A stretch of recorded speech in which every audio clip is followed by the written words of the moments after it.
안녕하세요. 저는 경기도 외곽 도시에서 카페를 운영하고 있는 아이 둘 엄마입니다.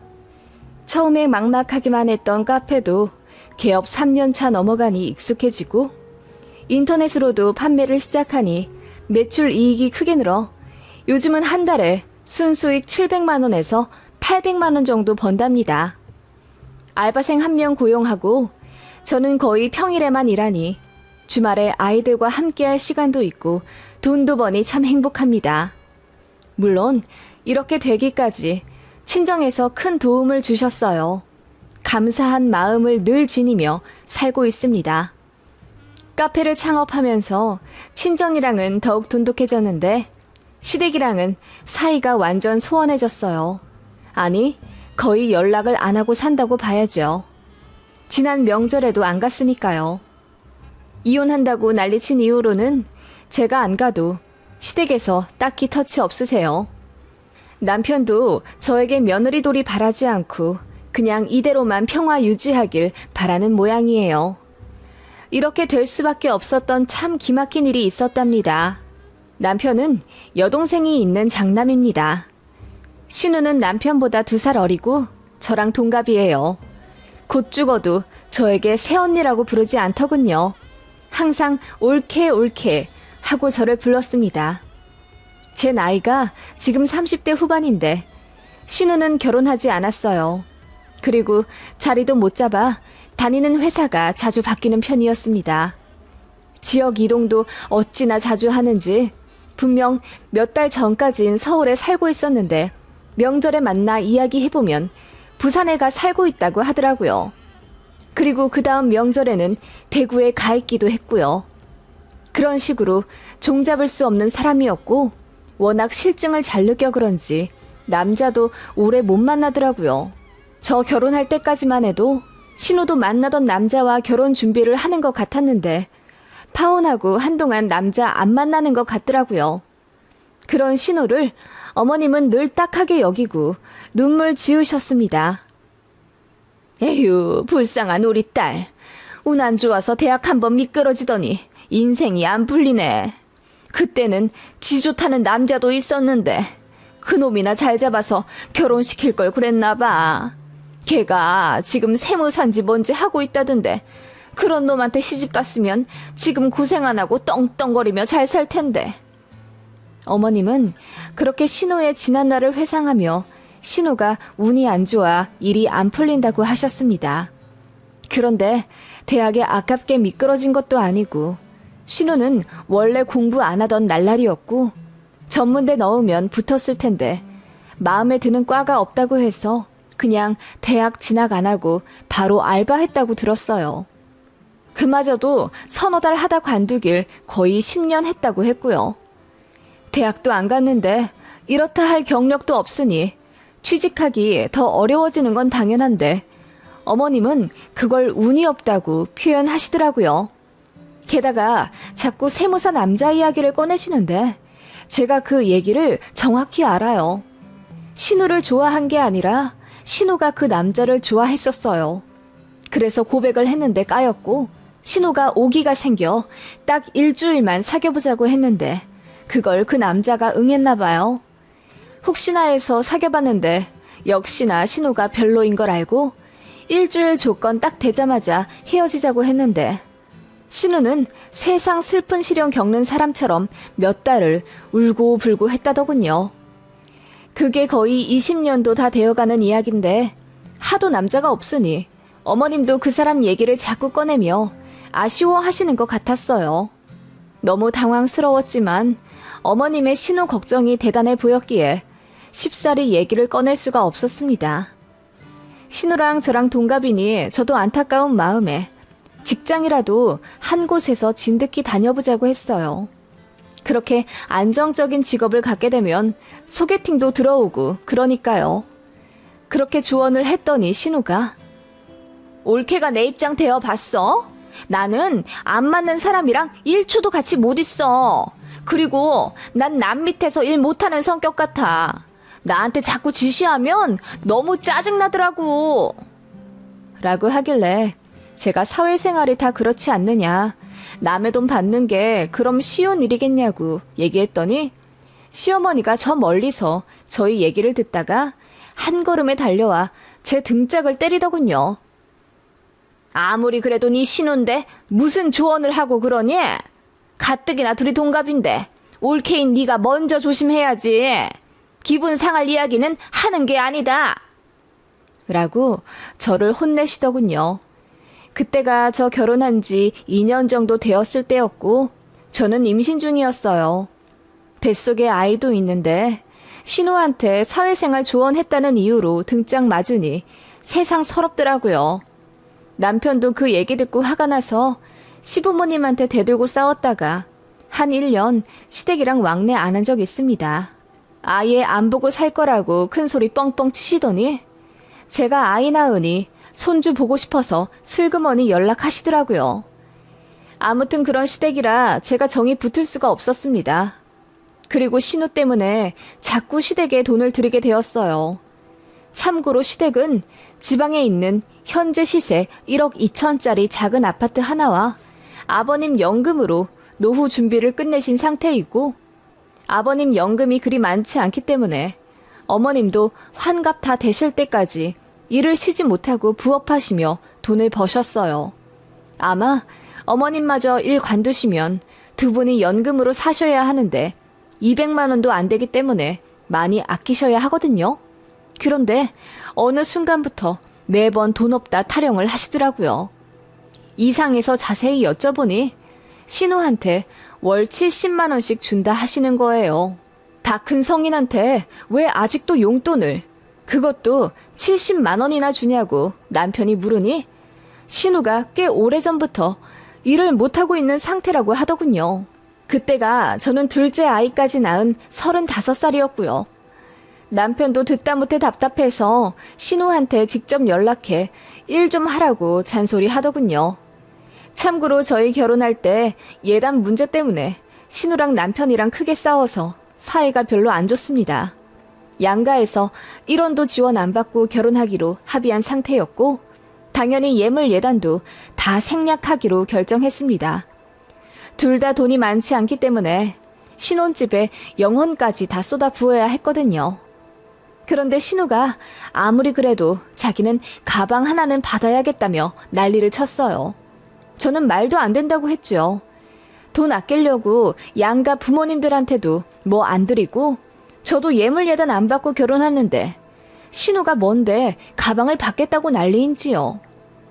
남편도 생각이 저랑 같았던지라 신우한테 말도 안 되는 소리 하지 말라고 했어요.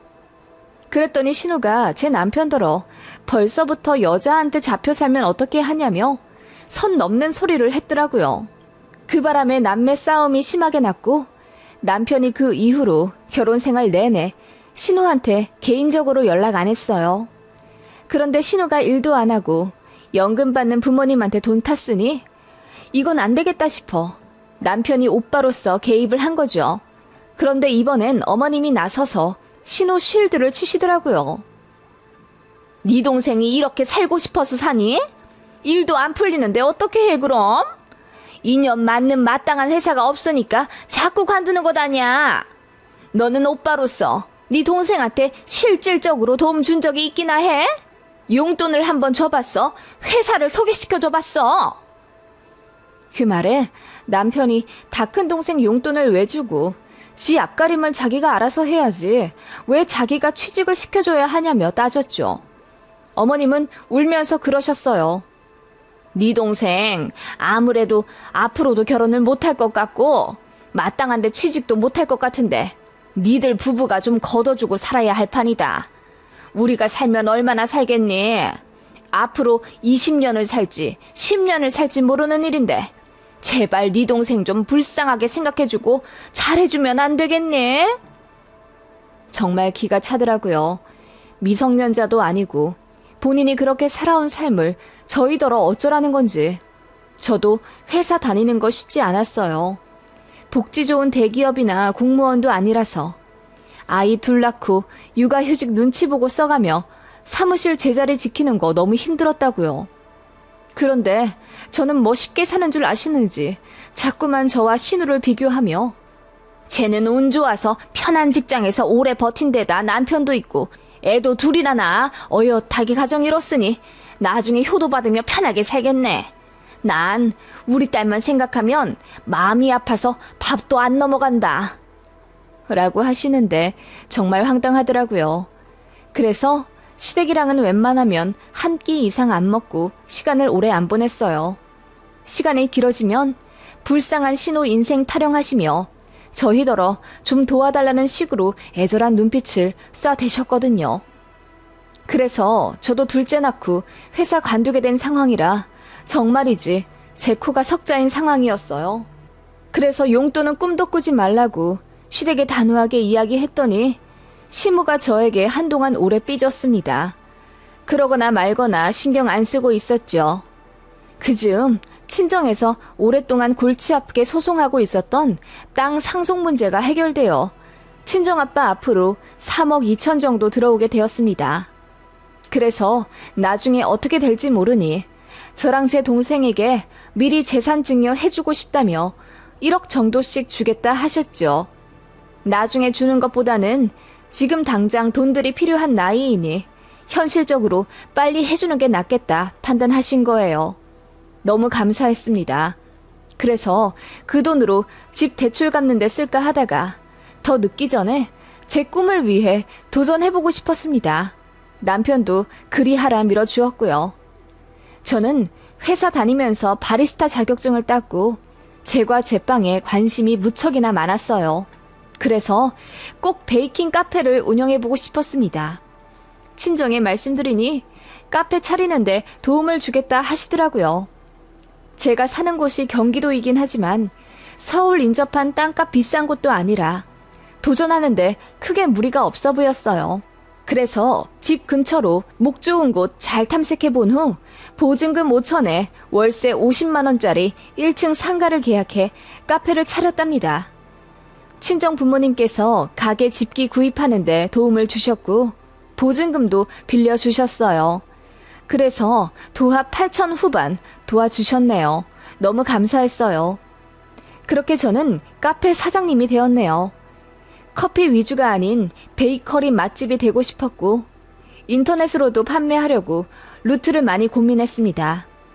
첫 달은 당연히 적자였죠. 그래도 그 다음 달부터는 조금씩 입소문이 나서 그런지 50만 원, 130만 원 이런 식으로 차츰차츰 수익이 나기 시작했어요. 돈도 돈이지만 점점 자리 잡아가는 제 가게의 모습에 뿌듯하더라고요. 인터넷 주문도 많이 들어와서 처리하느라 많이 바빴지만 행복했습니다. 그런 제 모습에 친정 부모님께서는 저 대학 합격했을 때보다 더 기뻐하셨어요. 제가 좋아하는 일을 찾아 꿈을 실현하고 있으니 누구보다 응원 많이 해주셨고요.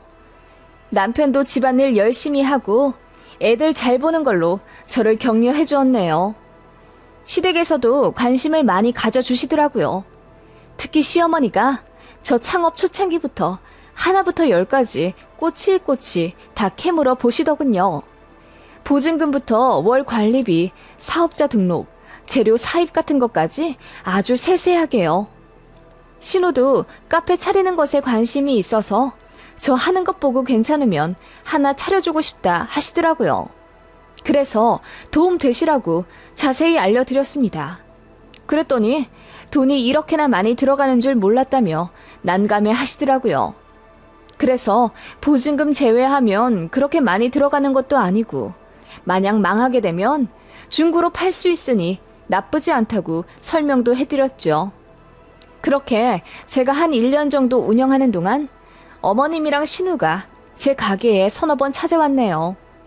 신우는 처음엔 제 가게 들어오면서 입을 대빨 내밀고는 어머, 올케가 이런 재주가 있는 줄은 몰랐네? 돈을 벌긴 벌어?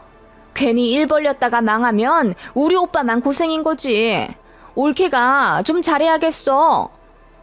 라며 시큰둥한 반응을 보이더니 제가 한 달에 300에서 400만 원씩 벌기 시작하면서 눈빛이 달라졌습니다. 제가 돈을 잘 버는 것 같아 보이니 제 가게에서 하루만 알바하게 해달라고 조른다거나 제 매출 기록표를 보여달라고 떼쓰곤 했습니다. 그래서 딱 잘라 싫다고 했더니 기분 나쁜지 그 이후로는 저한테 연락 안 했지만 시어머니 통해서 이런 부탁을 하더군요. 애미야, 가게 출근은 잘했냐? 다름이 아니라 네 신우 부탁이 있어서 전화를 좀 했다. 들어주면 좋겠구나. 네? 네, 어머님, 무슨 일이신데요? 들어줄 수 있지? 어머님, 들어봐야 알죠. 얘기 먼저 해주세요. 그러자 어머님은 잠시 뜸을 들이더니 입을 여시더군요. 네 신우를 알바로 고용해줄 순 없겠니? 평일에 말이다. 너도 점점 바빠지는데 일손 부족하지? 이럴 때 가족끼리 서로 도우면 좋지. 우리 딸도 돈 좀 벌어야 하는데 곧 죽어도 회사는 나가기 싫다 하는데 네 가게에서 알바하면서 카페 일 좀 배워보는 게 좋을 것 같아서. 어머님, 저는 가족끼리 같이 일하고 싶지 않아요. 그리고 아직은 알바 안 써도 되고요. 그리고 아가씨 집이랑 여기는 꽤 먼데 출퇴근은 어떻게 하려고 알바를 한다는 거예요? 니들 집에서 다니면 되지. 평일에만 있다가 주말에 집에 내려오고. 네? 그건 절대 안 되죠. 제가 놀라서 딱 잘라 거절했습니다. 제 귀를 의심했어요. 알바하는 건 둘째치고 저희 집에 들어와 합가를 하겠다니요. 사이가 좋은 신호도 아닌데 너무 어이가 없었습니다. 제가 단칼에 거절하니 어머님이 서운하다며 생각이라도 해보지 그러냐 하더군요. 저는 무조건 싫다고 했습니다. 그랬더니 알겠다 하셨는데 며칠 뒤에 또 연락하시더군요. 그때는 남편 시켜 대신 전화받게 했습니다. 남편이 더 길길이 날뛰며 그게 무슨 망언이냐고 화를 내더라고요. 다신 얘기 꺼내지 말라고 하고 전화 끊는 것까지 봤는데 그 다음 주에 대박 사건이 터졌습니다. 오픈 준비하고 있는데 누군가 씩씩거리며 들어오더라고요. 그래서 놀라 나가보니 시어머니랑 신우였습니다. 무슨 일이세요? 연락도 없이 이 아침부터 갑자기. 그러자 신우가 대뜸 소리 지르더군요. 네가 그렇게 잘났어? 어떻게 우리 엄마한테 그렇게 싸가지 없이 행동할 수 있어? 우리 엄마도 그런 부탁한 거 쉽지 않았어. 좀 좋게 이야기해주면 어디가 덧나냐? 내가 싸가지 없었다고요? 지금 아가씨 행동은 싸가지 있는 거고요? 저도 같이 맞서 싸우니 신우가 움찔하더군요. 그때 시모가 나서더니 얘가 틀린 말했니? 너 우리 아들 조종했지? 대체 내 아들한테 뭐라고 얘기를 했길래 걔가 그렇게 화를 내? 그리고 너희도 참 웃기다. 남도 아니고 여동생인데 좀 짠하게 생각하고 걷어주면 어디가 덧나? 그리고 넌 어떻게 너만 생각하냐? 라고 하시는데 정말 어이가 없더군요. 조종이요? 아니, 막무가내 아가씨를 우리 집에 보낸다고 하질 않나. 알바를 시켜달라고 하니 애들 아빠가 더 창피해 하던데요? 그러니까 화를 냈겠죠. 내가 그리 말하라 시켰겠어요? 그리고 생각해보세요. 아무리 가족 사이라도 알바로 고용하는 건 다른 문제인데 저도 근태를 봐야 하지 않겠어요? 아가씨가 회사를 진득하니 다닌 적이 있긴 하냐고요. 성실하지도 않고 나한테 막말하는 걸로 봐서 싸가지도 없는데 제가 뭘 보고 아가씨를 믿고 알바를 시켜요? 저도 화가 나서 소리를 지르며 대들었습니다. 그랬더니 신우랑 시모 둘 다 입이 쩍 벌어지며 당황해 하더군요. 저는 늘 조용조용한 사람이었고 웬만하면 참는 올케이자 며느리였거든요. 잠시 뒤 시모가 정신을 차린 듯 저에게 삿대질을 하며 너는 그래서 안 되는 거야. 결혼이라는 게 뭐니? 남자 좋아서 그냥 같이 살면 망고 땡이야? 상대 가족도 끌어안는 게 결혼이다. 니들끼리 잘 먹고 잘 살려고 하는 건 결혼이 아니라 이기적인 거라고. 네 신우가 자리를 잡아야 온 가족이 행복한 거지. 딱한 네 신우는 생각도 안 하니? 나 같으면 알바가 뭐야. 어느 정도 자리 잡았으면 네 신우한테 카페를 넘겨주겠다.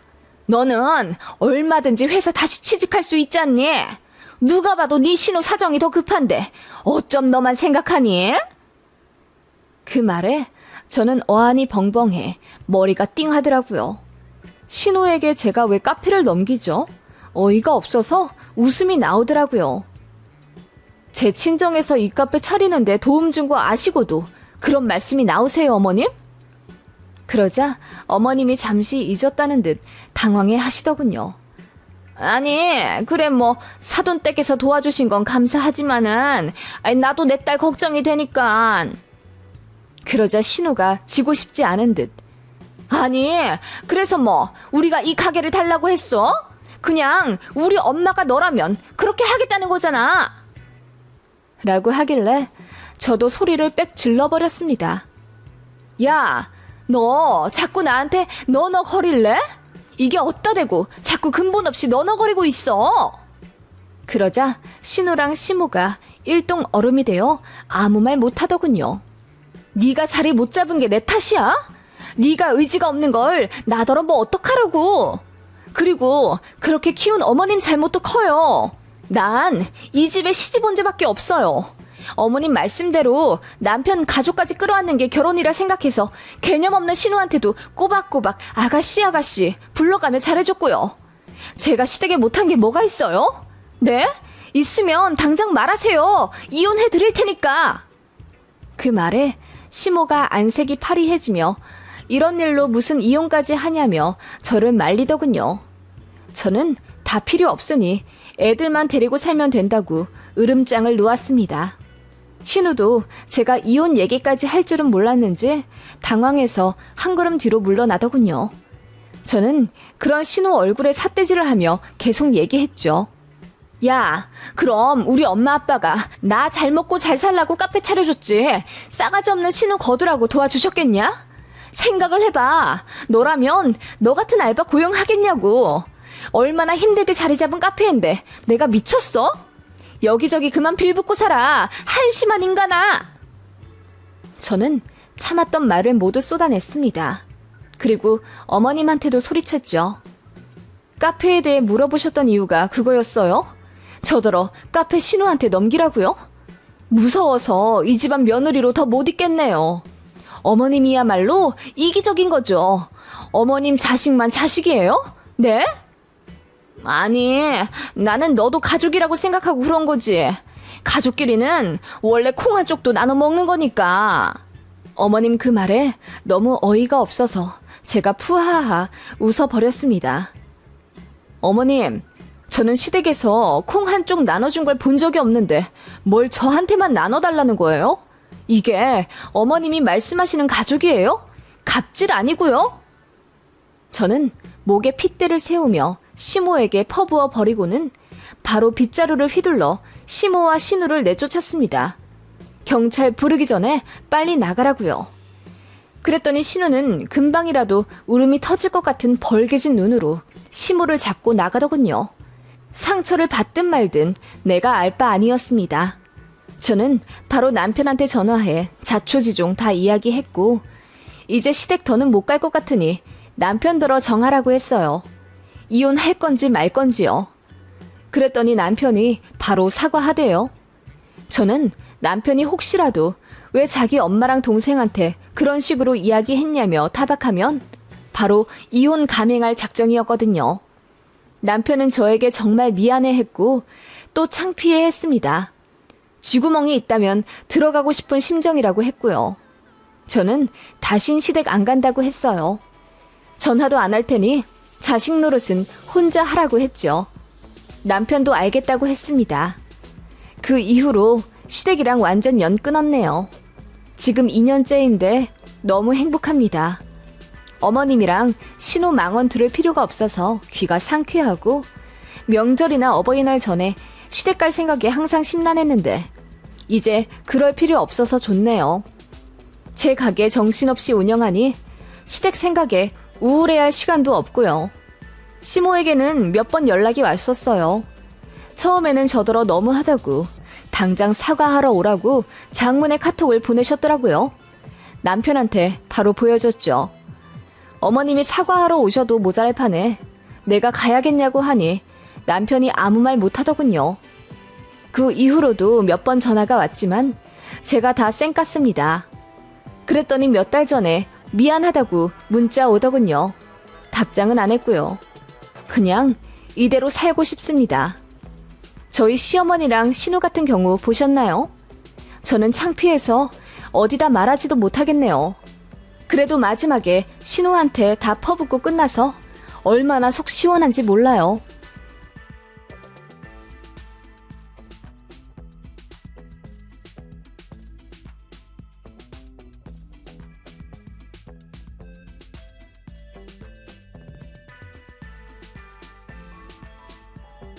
안녕하세요. 10년 전 이혼 후 싱글의 삶을 살고 있는 40대 초반의 여자입니다. 이혼녀라고 불쌍하게 보실 분들도 계실 것 같아 제 소개를 하자면 직업은 자영업이고 자리를 잘 잡아서 5년 전부터 꾸준히 연 순수익 1억에서 1억 5천은 가져갑니다. 일하는 것도 재미있고 연애도 가끔씩 하며 잘 살고 있어요. 물론 외로움을 느끼지 못한다면 거짓말이겠지만 그건 기혼 분들도 마찬가지지 않나요? 배우자와 소통에 어려움이 있으면 같이 살면서도 외로움을 느끼는 분들이 많은 것 같아요. 그래서 저는 결혼은 선택이지 필수가 아니라고 생각하는 사람이랍니다. 그걸 이혼하고 나서야 알게 되었지만요. 그리고 가까이에 엄마가 있어서 괜찮더라고요. 저도 엄마를 챙겨드릴 수 있어서 안심이 되고요. 이런 삶에 저는 200% 만족 중이라 아직까진 행복합니다. 이혼 생각하시는 분들은 아이 생기기 전 빨리 결정하시는 게 좋을 것 같아 제 이야기를 말씀드릴까 합니다. 저는 딱 30 되던 해 3월에 결혼했습니다. 1년 반 정도 연애하던 사람과 결혼했어요. 저는 연봉 4,500만 원 받으며 치과에서 일하던 코디네이터였고요. 그 사람은 공무원이었습니다. 전 남편은 공무원 된 지 얼마 안 되었기 때문에 제가 월급이 더 많았었네요. 그리고 이런 말 자랑 같아 보이실 수는 있겠지만 저는 부업으로 쇼핑몰 모델도 꾸준히 해올 정도로 외모 단정하단 소리를 항상 들으며 살았어요. 키도 큰 편이고요. 전 남편은 저에게 170이 넘는다고 했지만 나중에 결혼하기 직전 건강검진에서 168.8로 나오더라고요. 어쩐지 저랑 거의 비슷해 보였는데 곧 죽어도 170 넘는다 그래서 믿어주었거든요.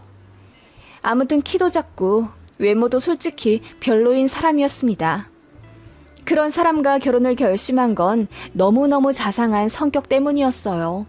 저에게 정말 잘해주었거든요. 공무원이라 결혼한 것도 있지 않냐고 묻는 사람도 있지만 저는 더 조건 좋은 사람들도 만났었고 소개팅도 변리사, 대기업 회사원 같은 분들로 들어왔었어요. 정말 사람 하나 보고 한 결혼이었습니다. 솔직히 말해서 제가 결혼에 있어서 반대당할 거라고 생각 못했습니다. 그런데 시어머니 되실 분이 저를 탐탁지 않게 여기신다 하더군요. 이유는 홀어머니 때문이었습니다. 게다가 시골에서 사시는 게 돈이 없어서 그러는 것 아니냐 하시더라고요. 저희 엄마는 아빠와 오래전 사별하신 후 큰이모와 가까이 살기 위해 이모네 옆으로 이사를 결심하셨어요. 그때가 저 중학생 때였고 남동생이 초등학생이었습니다. 서울에서 살고 있었고요. 혼자 애들 키우기 힘들 것 같아서 그렇게 지방 이모네 간 거예요.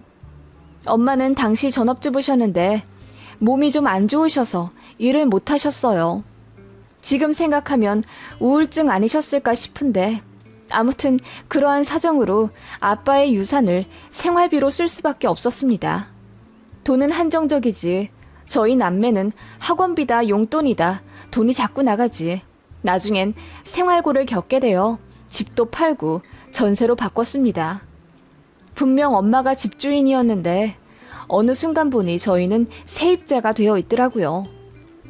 그런 형편 때문에 저는 대학도 하향 지원해서 집 근처 전문대로 갔고 일찌감치 취직해 혼자 서울에서 살았어요. 22살부터 일해서 엄마한테 돈 보내드렸고 남동생 대학도 제가 보냈습니다. 그 녀석만큼은 저처럼 원하는 꿈 포기하지 말고 가고 싶은 대학 가서 즐겁게 공부하길 바라는 마음에요. 속 깊은 녀석이라 누나 뜻을 이해하고 남동생도 공부 잘했어요. 그래서 서울에 있는 좋은 대학 들어가 장학금 받으며 자기 앞길 잘 개척해 나가더군요. 자식들 둘이 앞가림 잘해가니 엄마도 기운을 차려 일을 하기 시작하셨네요. 그 시점에 제가 전 남편과 연애를 하며 결혼에 대한 이야기를 나누던 시점이었어요. 그 남자는 제 가정사를 잘 알고 있었고 결혼 얘기가 나오자 본인 부모님한테 제 사정을 털어놓았다더군요. 그런 상황에서도 꿋꿋이 노력해 집에 도움을 드리는 멋진 소녀 가장이라는 걸 어필하려던 모양인데 부모님 입장에서는 자식 배우자가 될 사람이니 못마땅하시겠죠. 여자 집이 홀어머니 계시고 집도 그닥 잘 사는 게 아니기에 반대를 좀 하셨고 그 때문에 잠깐 헤어졌습니다. 그런데 이루어지지 않는 사랑이 더 불타오른다더니 그 남자가 눈물로 저를 잡으며 결혼만 하면 본인이 다 해결해 주겠다. 시댁에서 저 무시 못하게 중간 역할 잘하겠다. 원하면 시댁 발길도 끊어도 된다며 제발 저와 결혼해달라고 했어요. 그리고 그 남자는 부모님이랑 엄청 싸웠고요. 그래서 결국 결혼하게 된 겁니다. 당연히 제가 마음에 들지 않으셨겠죠. 그치만 아들이 좋다고 하니 어쩔 수 없었던 시부모님 마음도 이해는 갔습니다만 시간이 갈수록 어이가 없더라고요. 양가 지원 안 받고 결혼하기로 했는데 남편은 모아둔 돈이 거의 없어서 3천만 원 들고 왔습니다.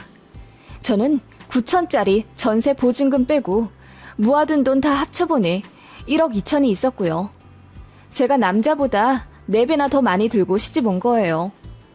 제가 갖고 온 돈 아니었으면 신혼집 구하는 것부터 난감했을 겁니다.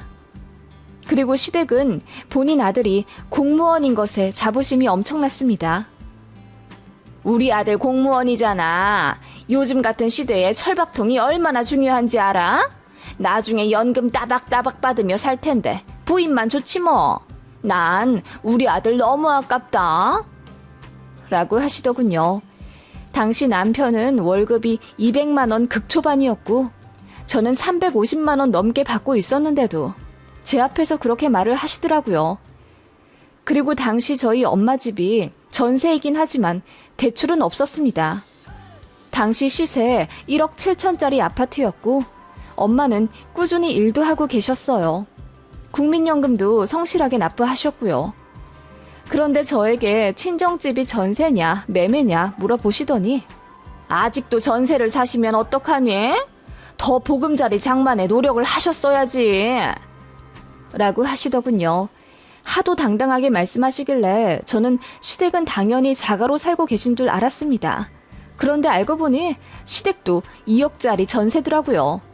게다가 대출까지 8천 정도 끼어 있었어요. 나중에 그거 알고 시어머니한테 어머님, 시댁도 전세 사시네요. 저는 어머님이 저번에 하시는 말씀만 듣고 시댁은 자가 사시는 줄 알았네요. 라고 대놓고 말했더니 어머님이 얼굴이 시뻘개지시며 아니, 우리는 둘이잖니. 니네 친정엄마는 혼자 계시고 혼자 사시면 노후 준비에 더 힘을 쓰셨어야지. 라고 하시더군요. 부모님 2분 다 계시면 전세 살아도 되고 혼자 계시면 전세 살면 안 되나요?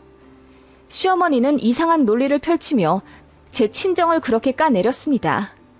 그리고 제 남동생이 공부를 좀 오래 했었고 대학원 졸업 후 바로 취직하지 않고 연구실에서 교수님 도와 일을 좀 하고 있었습니다. 그래도 무시할 만한 경력이 아니고 해외 명문대랑 협업하는 프로젝트인데 어머님이 자꾸 제 남동생 얘기를 꺼내며 사돈 총각은 제대로 취직 안 한다니? 아직도 교수 밑에서 시다발이 하는 거야? 라며 비아냥대시더군요. 그 말에 저도 화가 나서 어머님, 제 동생 경력 쌓는 중이고요. 아무리 교수님 도와드리는 일이라고 해도 페이 받으며 정당하게 일하고 있어요. 정식 직업은 아니지만 공무원보다 많이 받습니다. 라고 했더니 어머님이 자기 아들 무시했다며 난리를 치시더라고요. 남편도 처음엔 본인 부모님들이 무례한 거 인지하고 저를 감싸주려 노력했습니다. 와이프한테 그러지 마라. 우리한테 무시받을 사람 아니니 그만해라. 등의 말을 지속적으로 했더니 어머니가 한날은 식음을 전폐하고 들어 누우셨다더군요. 그때가 결혼 후 첫 명절 한 달 전이었는데 저희랑 안 보고 산다고 연을 끊자 하시더군요. 그때만 해도 완전 새댁이라 뭐 어떻게 해야 할지 모르겠더라고요. 정말 연 끊으면 제가 나쁜 며느리 되는 것 같은 기분에 마음이 복잡했어요. 남편도 처음에는 그래 안 보고 살자 하더니 시간 점점 지나 명절이 코앞으로 오니 저에게 여보가 잘못한 거 없다는 거 알지만은 명절이니 이번 한 번만 자기가 좀 숙여 들어가 주면 안 될까? 딱 한 번만, 응? 이라고 하며 애걸복걸 빌더군요. 본인 엄마도 알고 보면 불쌍한 사람이라면서 아버님이랑 사이가 안 좋아 낙이라고는 작은 아들 하나뿐이라면서 저희 부부까지 어머님한테 등 돌리면 본인도 많이 속상해질 것 같다고 했어요. 남편에겐 형이 있는데 어릴 적에 비행을 하면서 가정에서 트러블이 생긴 이후로 부모님이랑 절연하고 산다고 하더라고요. 등본 떼보면 어디 사는지는 알지만 실제 거주지는 아니고 지금 뭐하고 사는지도 잘 모르겠다고 하는 걸 보면 아예 남남처럼 사는 것 같았어요. 그래서 어머님이 둘째 아들인 제 남편이 데려올 배우자에게 더 기대가 많았던 건 아닐까 이해도 가더라고요. 지금 생각하면 바보 같지만 당시에는 어른에게 계속 빳빳이 구는 것도 예의가 아니라고 생각해서 명절날 시댁 가서 죄송하다고 했습니다. 어머님이 못 이기는 척 받아주시더라고요. 그런데 그날 이후로 어머님은 더욱 의기양양해지셨고 갑질이 최고조가 되셨습니다. 예를 들면 제가 일하고 있는데도 시도 때도 없이 전화를 해서 화장품 좀 사서 보내라. 주말에 어디 좀 예약해라. 뭐 좀 알아봐달라 하면서 저를 비서처럼 굴리시더라고요. 본인 아들한테는 안 하고 오로지 저한테만요. 그런 식으로 며느리 길들이기를 본격적으로 하시길래 제가 스트레스 너무 많이 받아서 남편한테 중재 좀 해달라고 했습니다. 남편이 저번에 저더러 한 번만 숙여주면 그 다음부터 본인이 책임지고 더 고부 관계 갈등 해소에 노력을 하겠다고 했거든요. 그런데 남편의 행동이 달라졌어요. 심드렁하게 굴며 그냥 좀 맞춰드려줘. 해줄 수 있는 것들이잖아. 여보를 딸처럼 생각하시니 그런 부탁도 하시는 거지. 정말 불편한 며느리였으면 그런 전화 하시겠어? 좋게 좋게 좀 생각해. 그래야 나도 노력을 할 거다냐. 라고 하며 저에게 다 책임을 떠넘기려고 하더군요. 저도 화가 나서 남편에게 이건 너무하다고 따지기 시작했고 그 바람에 부부 사이도 점점 나빠졌던 기억이 나네요. 그쯤 친정엄마도 편찮으셔서 제가 많이 심란했어요. 엄마가 갑상선 암 수술을 하셨는데 호르몬 약이 잘 듣지가 않아서 많이 고생하셨어요. 체력도 약해지시고 면역력도 좀 안 좋아지셔서 이런저런 질환으로 힘들어 하셨죠. 그래서 제 동생이랑 저랑 번갈아 가면서 엄마 병원도 모셔다 드리고 케어를 했습니다. 어머님은 그게 너무 보기 불편하셨나 봐요. 제가 2주에 한 번씩 친정에 가니 너는 결혼도 한 애가 무슨 친정에 그리 자주 가니? 엄마 편찮으시면 사돈 총각한테 좀 봐달라고 해. 아님 동생 빨리 장가보내서 올케라도 드리든가. 너 네 친정엄마한테 병원비도 드리지? 라며 독서를 내뿜으시더라고요. 그런데 시어머니가 그런 말을 하실 입장이 안 되시거든요. 저희는 시댁에 다달이 용돈을 드리고 있었습니다. 월 30만 원씩이요. 처음부터 저희한테 용돈을 받겠다 요구하셨고 최소 30만 원이지 아버님 어머님 임플란트 비용이랑 냉장고 갑자기 고장났다 하셔서 그것 바꿔드리느라 신혼 첫 1년에 1,000만 원은 넘게 썼어요. 그러면서 제가 친정엄마 병원비로 한 달에 10만 원 정도 쓰는 것 가지고 뭐라고 하니 어이가 없는 거예요. 네, 당연히 드려야죠. 저번에 어머님도 임플란트 2개 하시고 다른 충치 치료까지 하셔서 제가 250만 원 드렸잖아요. 라고 했더니 시모가 황당하다는 듯 비웃으며 우리랑 니네 친정엄마랑 사정이 같니? 우리는 시댁 식구잖아. 라고 하시더군요. 이해가 안 가니 사정이 뭐가 다른지 설명해달라고 하니 시모가 말을 얼버무리면서 저더러 얘기가 안 통한다고 화를 내시더라고요. 나중에는 제가 홀어머니 밑에서 자라서 잘 못 배우고 시집을 온 것 같다고 하는 거예요. 그러더니 홀어머니면 집이라도 부자든가. 집도 못 살면서 딸 시집 보낸 건 죄지, 죄. 라고 비아냥대더군요. 저는 그 말을 듣고 더 참을 수가 없었습니다. 저를 모욕하는 건 참아도 친정엄마를 욕하는데 어떤 딸이 참고 넘어갈 수 있을까요? 말씀이 너무 심하시네요. 친정엄마가 혼자 되고 싶어서 홀어머니 되신 거예요? 어머님이나 아버님은 혼자 안 되실 줄 아세요? 그리고 전부터 궁금했는데 어머님도 돈 없어서 저희한테 병원비 달라 하시면서 왜 제 친정 못 산다고 하시는 거예요? 제 친정이 못 사는 거면 어머님, 아버님도 못 사는 집이죠. 제가 소리를 지르니 어머님이 순간 놀란 듯 얼음이 되더군요. 눈만 동그랗게 뜬 채 어머 어머 소리만 반복하시더니 이내 소리를 지르며 얘 말하는 것 좀 봐라. 우리 잘난 아들이 좋다고 해서 별 볼 일 없어도 허락해줬더니 창피한 줄도 모르고 시애미한테 대드네. 네 친정이 그럼 부자니 부자야? 집도 없고 애비도 없고 네 동생도 아직 자리 못 잡은 헐렁한 집안이지 뭐니 그럼? 라고 하는데 저도 같이 소리 지르며 싸웠네요. 제 친정집은 적어도 대출은 없어요. 그리고 자리 못 잡았으면 어때요? 자기 엄마한테 끔찍해서 매일 연락하는 속 깊은 아들인데 연 끊고 어디 살고 있는지도 모르는 아주버님이랑 비교하면 훨씬 낫죠. 안 그래요? 라고 어머님의 아킬레스건을 건드렸네요.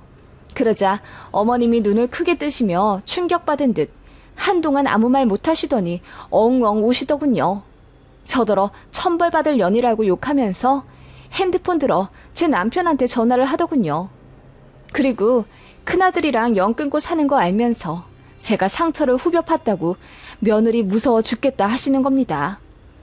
기겁하며 달려온 남편에게 자초지종을 이야기했지만 남편은 씩씩대며 어머님 편을 들더군요. 당신 정말 너무한다. 어떻게 우리 형 얘기를 꺼낼 수 있어? 엄마한테 그게 얼마나 상처인지 몰라? 어머님은 더한 얘기 안 하셨을 것 같아? 우리 엄마더러 돈 없으면 죄라고 하고 아빠도 없고 남동생도 자리 못 잡은 헐렁한 집안이라 하시잖아.